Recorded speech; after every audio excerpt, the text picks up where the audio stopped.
America is an experiment for our species. We have tried to create a more just, free, and compassionate society. Our efforts have never been perfect, for we humans are not perfect. But we keep trying, and progress toward the goal of more love and less conflict does come about, but often too slowly. Today, we celebrate a holiday dedicated to a great man, Martin Luther King Jr., who tried to guide people to a more satisfying and positive future. He got murdered by a madman on April 4, 1968, while staying in this motel.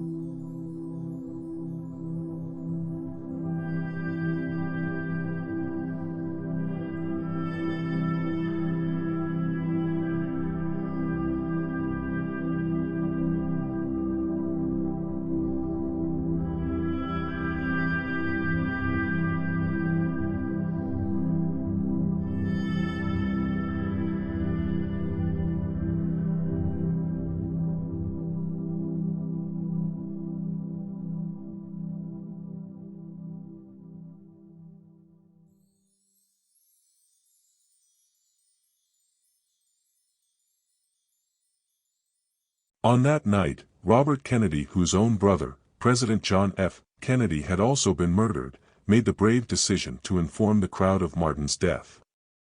Listen to the crowd's screams of grief in the beginning of his speech.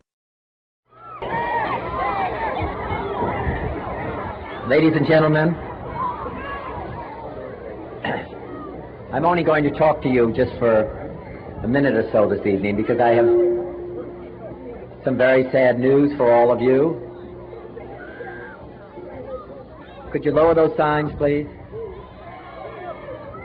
I have some very sad news for all of you, and I think sad news for all of our fellow citizens and people who love peace all over the world. And that is that Martin Luther King was shot and was killed tonight in Memphis, Tennessee.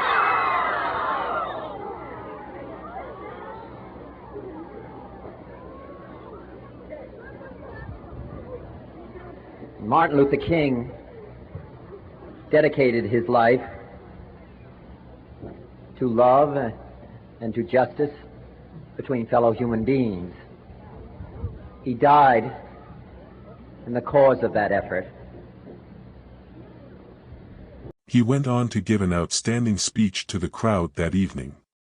Riots erupted throughout the country for many days after Martin's death, as most mourned, but some celebrated. Here are Robert's words from that evening. 2 months later, he too was murdered. This was a terrible time in America's history. These murders of popular politicians, along with the Vietnam War conflict, split our society. It has never fully healed from this traumatic time. Here are the actual words of Robert that night. They are well worth a listen. In this difficult day, in this difficult time for the United States, it's perhaps well to ask what kind of a nation we are and what direction we want to move in. For those of you who are black, considering the evidence evidently is that there were white people who were responsible, you can be filled with bitterness and with hatred and a desire for revenge. We can move in that direction as a country, in greater polarization, black people amongst blacks and white amongst whites, filled with hatred toward one another. Or we can make an effort, as Martin Luther King did, to understand and to comprehend and replace that violence, that stain of bloodshed that is spread across our land, with an effort to understand, compassion, and love. For those of you who are black and are tempted to be filled with hatred and mistrust of the injustice of such an act against all white people, I would only say that I can also feel in my own heart the same kind of feeling. I had a member of my family killed, but he was killed by a white man. This part of the speech surprised his followers, as he had never mentioned his brother's death in public before.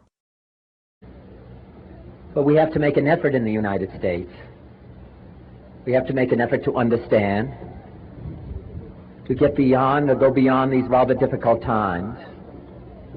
My favorite poem, my favorite poet was Aeschylus. He once wrote,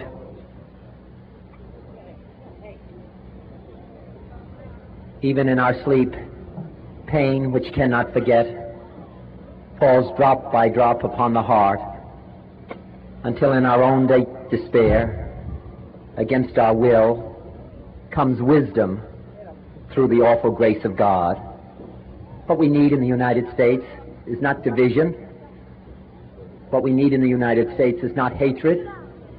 What we need in the United States is not violence and lawlessness, but is love and wisdom and compassion toward one another, and a feeling of justice toward those who still suffer within our country, whether they be white or whether they be black.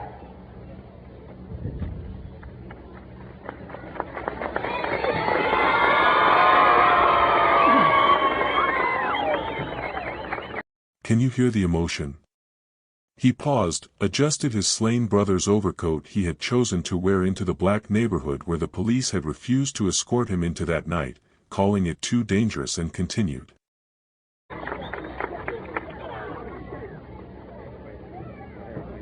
So I ask you tonight to return home, to say a prayer for the family Martin Luther King. Yeah, it's true. But more importantly, to say a prayer for our own country, which all of us love. A prayer for understanding and that compassion of which I spoke. We can do well in this country. We will have difficult times. We've had difficult times in the past, but we will have difficult times in the future. It is not the end of violence. It is not the end of lawlessness, and it's not the end of disorder. But the vast majority of white people and the vast majority of black people in this country want to live together, want to improve the quality of our life, and want justice for all human beings that abide in our land.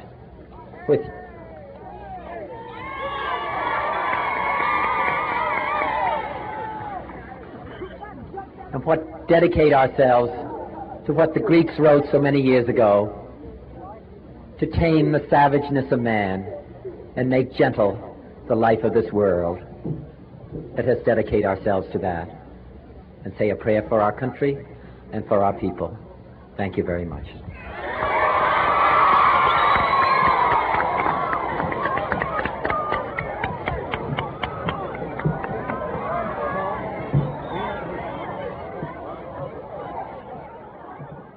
Then another madman found his way after Bobby won the California primary 2 months later, on my 17th birthday, and murdered him too.